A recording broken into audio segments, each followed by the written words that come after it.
नमस्कार, स्वागत है आप सभी का एनवेफ न्यूज पर। मैं हूं आपके साथ रोहित। पहलगाम में जो कुछ हुआ उसके बाद दोनों देशों में तनाव है और पाकिस्तान के लोग कह रहे हैं कि अगर जरूरत पड़ी तो हम बम बनकर खुद कूद पड़ेंगे। लेकिन भारत में बैठे लोग पाकिस्तान की भाषा बोल रहे हैं और इसीलिए पाकिस्तान उनके बयानों को अपने टीवी पर, अपने यूट्यूब पर चला रहा है। तमाम ऐसे नाम हैं जो कि खाते भारत की हैं लेकिन राग अलाप रहे हैं पाकिस्तान का। इसी मुद्दे पर चर्चा करेंगे। मेरे साथ मेरे सहयोगी अनुपम प्रसून और युवा चेतना के संयोजक रोहित कुमार सिंह हैं। बहुत बहुत स्वागत है रोहित जी आपका। अनुपम बहुत जी। धन्यवाद रोहित जी, धन्यवाद अनुपम जी। बिल्कुल रोहित जी, सबसे पहला सवाल, कांग्रेस की तरफ से तमाम ऐसे बयान है, चाहे सिद्धरमैया के हो चाहे कांग्रेस के विधायक विजय हो, वो कह रहे हैं कि आतंकियों के पास इतना वक्त थोड़ी होता है कि वो नाम पूछकर गोली मार दें। ऐसा है रोहित जी, बेगानी शादी में अब्दुल्ला दीवाना, वही हाल कांग्रेस पार्टी का हमारे देश में हो गया है। आपको तो पता ही है, कांग्रेस पार्टी का गठन 1885 में अंग्रेजों के संरक्षण में हुआ था और इसके सबसे बड़े प्रस्तावक एओ ह्यूम थे। आपको सबको पता है, दुनिया को पता है। तो कांग्रेस पार्टी से आप क्या अपेक्षा कर सकते हैं? देखिए, भारत और पाकिस्तान के बीच का जो संघर्ष पुनः मजबूती से वैश्विक स्तर पर प्रारंभ हुआ है, इसके पीछे पहलगाम मुख्य मुद्दा है। पहलगाम में जिस प्रकार से हमारे देश के भोले भाले लोग जो अपने परिवार के सदस्यों के साथ घूमने के लिए गए थे और उनको धर्म पूछ के, लिंग देख के, कलमा पढ़ने के लिए बाध्य करके मार दिया गया। और एक को तो इसलिए मारा गया और उसकी पत्नी को छोड़ा उन आतंकवादियों ने, उन दरिंदों ने, ये कहते हुए कि जाके मोदी को बता देना। मतलब क्या इनके दिमाग में है भारत के प्रधानमंत्री आदरणीय नरेंद्र मोदी जी के प्रति, भारत के लोगों के प्रति, भारत के बहुसंख्यक आबादी के प्रति, और किस प्रकार से कांग्रेस पार्टी उन आतंकवादियों के पक्ष में महिमा मंडन करने के लिए खड़ी है। ये तो वही हाल है जो अफजल गुरु को फांसी से बचाने के लिए हो रहा था। ये तो वही हाल है जो कसाब के लिए हो रहा था। कांग्रेस आखिर चाहती क्या है? कभी कांग्रेस पार्टी हुर्रियत के नेताओं के पक्ष में खड़ी हो जाती है, कभी कांग्रेस पार्टी देश को तोड़ने वाले लोगों के पक्ष में खड़ी हो जाती है।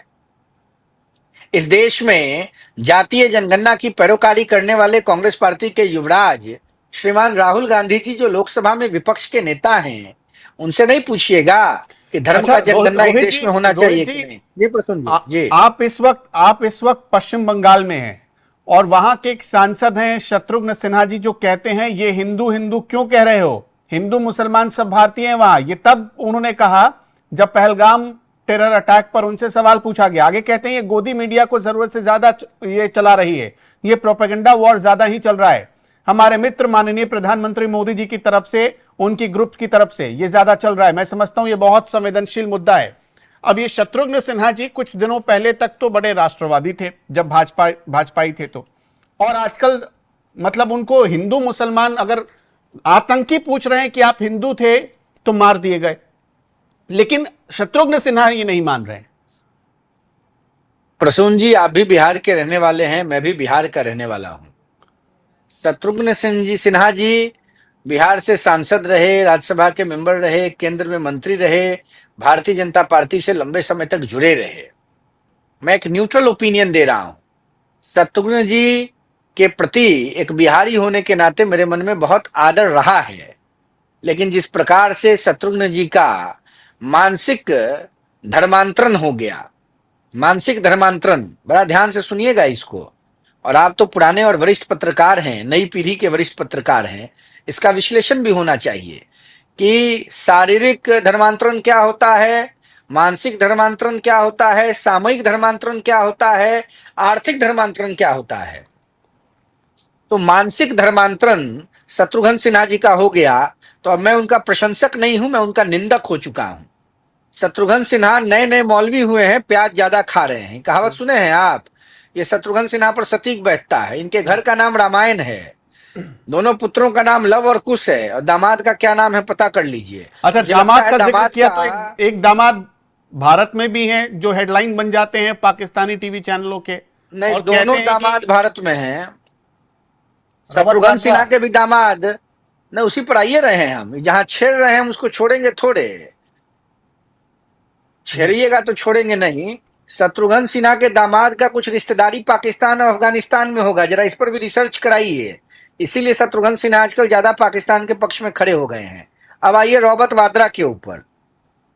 सोनिया गांधी जी राज्यसभा की मेंबर हैं, कांग्रेस पार्टी की 27 साल तक अध्यक्ष रही हैं।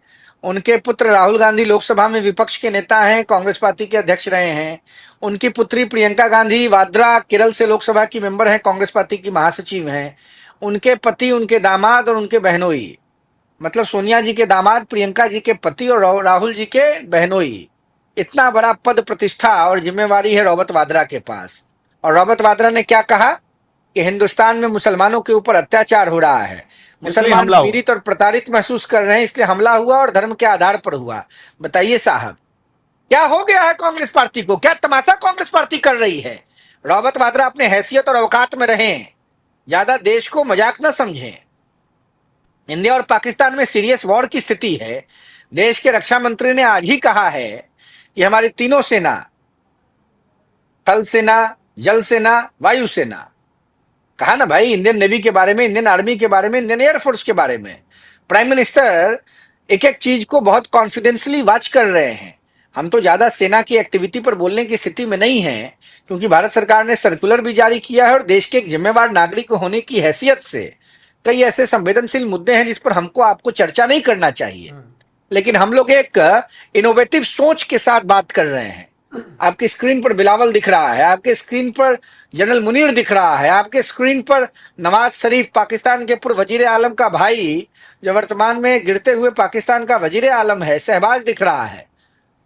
मेरे मन में इन लोगों के प्रति कोई सम्मान नहीं, इसलिए मैं तुम कहकर इन लोगों के लिए बात कर रहा हूं। भारत के सैनिक छींकेंगे तो इन लोगों का बोलती बंद हो जाएगा। कि जनरल मुनीर हमारे देश में बैंगन का भरता बनाने वाले से ज्यादा हैसियत थोड़े रखता है। क्या है जनरल मुनीर? रोहित जी, तमाम नेताओं के बयानों पर तो चर्चा हो गई। एक और है नेहा राठौर, जो कि अपने आप को गायिका कहती हैं, और वो भी इस तरीके की बयानबाजी कर रही थी कि वो पाकिस्तान की हेडलाइन बन गई। फिर उनके खिलाफ जब उत्तर प्रदेश में मामले दर्ज हुए तो उन्होंने कहना शुरू कर दिया कि देखिए, सवाल पूछने पर योगी सरकार हम पर मुकदमा लाद रही है। मैंने इनका नाम नहीं सुना है। और सिद्धिरमैया साहब, रॉबर्ट वाड्रा साहब, और एक और कांग्रेस के एमएलए या एमपी हैं, विजय, क्या तो नाम है उनका, विजय महाराष्ट्र से वो। हाँ, विजय जी, ये पता नहीं कहां से विधायक हो जा रहे हैं। कोई सिद्धिरमैया मुख्यमंत्री हो जा रहे हैं, रॉबर्ट वाड्रा तो दामाद जी हैं, तो उनके बारे में क्या कहना है। देखिए, मैं आपको एक बात बता दूं, ये जितने लोग हैं, चाहे कोई गायक हो, कोई वादक हो, कोई खलनायक हो, कोई नायक बनने का प्रयास कर रहा हो, ये सब लोग सतही लोकप्रियता प्राप्त करने के लिए पाकिस्तान परस्ती की बात कर रहे हैं। होना कुछ नहीं है। भारत पर ईश्वर की कृपा है। और कि कांग्रेस की तरफ से कोई पहली बार नहीं है। 26/11 सबको याद होगा कि 26/11 के बाद किस तरीके से कसाब का कलावा दिखा के इस देश में भगवा आतंकवाद की किताब की विमोचन की गई, और दिग्विजय सिंह ने क्या कुछ किया। नहीं, और एक और नाम इसमें जोड़ दें, सैफुद्दीन सोज जी का नाम आपने जरूर सुना होगा रोहित जी ने। अरे कौन नहीं जानता है सोज को? सोज भी सोज हो गए हैं। आज उनका भी बयान आ गया कि आप पानी क्यों रोक दिए, पानी रोकना सही नहीं था फैसला। इनके दादा से पूछ के पानी रोकेंगे प्रधानमंत्री जी। सैफुद्दीन सोज के दादा से पूछेंगे। किससे पूछने की आवश्यकता है? पाकिस्तान ने हमारे पीठ में छुरा घोंपने का काम किया है, और जल संधि को अगर निलंबित कर दिया भारत के यशस्वी, ओजस्वी, तेजस्वी, पराक्रमी प्रधानमंत्री आदरणीय नरेंद्र भाई मोदी जी, तो ड्रामा कर रही है कांग्रेस पार्टी। क्या कहा था फारूक अब्दुल्ला ने 1 साल पहले, आपको याद नहीं है? कि पाकिस्तान पर अगर हमला किया जाएगा तो पाकिस्तान के लोगों ने चूड़ियां पहनने का काम नहीं किया है। ये सब के सब रहते हैं भारत में, खाते हैं भारत का और गाते हैं पाकिस्तान का। ये बिलावल जरदारी, ये 2 टके का नौजवान, इसकी महरूम अम्मी जो पाकिस्तान की वजीर आलम रही, लैंड क्रूजर के साथ उड़ा दिया पाकिस्तान के लोगों ने। पाकिस्तान के धार्मिक तुष्टिकरण की राजनीति करने वाले आतंकवादी शक्तियों के संरक्षकों ने। और यह बिलावल भुट्टो जरदारी का बाप आसिफ अली जरदारी, जुल्फिकार अली भुट्टो का दामाद, बेनजीर भुट्टो का शौहर, जाके उन आतंकवादियों के चरणों में गिर गया पाकिस्तान का राष्ट्रपति बनने के लिए। और उसके साहेबजादे पाकिस्तानी पप्पू, पाकिस्तानी चप्पू, पाकिस्तानी तप्पू, पाकिस्तानी गप्पू, बिलावल भुट्टो जरदारी आजकल उन्हीं लोगों के चरण चुंबन में व्यस्त है कि विदेश मंत्री का पद न जाए। ये क्या बात करेंगे? नहीं, वो ये तो सिखंडियों भारत का को धमकी देश दे रहा है, कह पाकिस्तान। रहा है सिंधु में या तो पानी बहेगा पाकिस्तान के हिस्से का या भारतीयों का खून। ऐसा है, भारत का एक छोटा बच्चा पेशाब करेगा तो बिलावल भुट्टो जरदारी दह जाएगा। मैं ऑन एयर बड़ी जिम्मेवारी के साथ कह रहा हूं, और एनएमएफ न्यूज के प्लेटफॉर्म को पूरी दुनिया के लोग सुनते हैं, और अभी तो ज्यादा लोग सुन रहे होंगे। भारत का एक 5 साल का बच्चा करेगा ना, करेगा टॉयलेट, तो बिलावल जरदारी दह जाएगा। जनरल मुनीर से पूछिए ना क्या हालत है। चार्टर प्लेन में अपने खानदान के लोगों को पैसे के बोरों के साथ पैक करके अमेरिका और इंग्लैंड भेज रहा है। तत्ती और सुसु दोनों चालू हो गया है जनरल मुनीर का।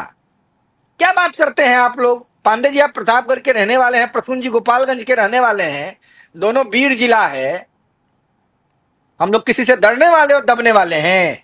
और भारत जो विश्व शक्ति के रूप में स्थापित हो रहा है, चाइना और अमेरिका हमारे तरफ सम्मान के साथ देखता है। भारत के प्रधानमंत्री परमादरणीय नरेंद्र मोदी जब अमेरिका जाते हैं तो ट्रंप साहब कुर्सी खींच के उनके सम्मान में खड़े रहते हैं। हमको लगता है 50 से ज्यादा राष्ट्राध्यक्षों ने प्रधानमंत्री मोदी जी को फोन करके समर्थन दे दिया है। भारत की ओर जो आंख दिखाएगा उसका दोनों आंख निकाल के भारत के लोग ले आएंगे। तो आखिरी सवाल, अगर दुनिया का समर्थन मिल रहा है तो फिर अटैक होगा कि नहीं होगा, क्या उम्मीद करें? ये आपसे और हमसे और पाकिस्तान के लोगों से पूछ के प्रधानमंत्री जी करेंगे। प्रधानमंत्री जी का काम चालू है और भारत वो करारा जवाब देगा कि पाकिस्तान की आने वाली 77 पीढ़ियां याद रखेंगी। और एक बात और कह दूं बड़ा इंपॉर्टेंट, 99 में वाजपेयी जी प्रधानमंत्री थे, नवाज शरीफ वजीर आलम थे पाकिस्तान के। कारगिल में कमर तोड़ दिया गया था पाकिस्तान का, याद है ना? 26 साल बाद दुनिया का शेर भारत के प्रधानमंत्री के पद पर आसीन हैं माननीय सम्माननीय नरेंद्र मोदी जी।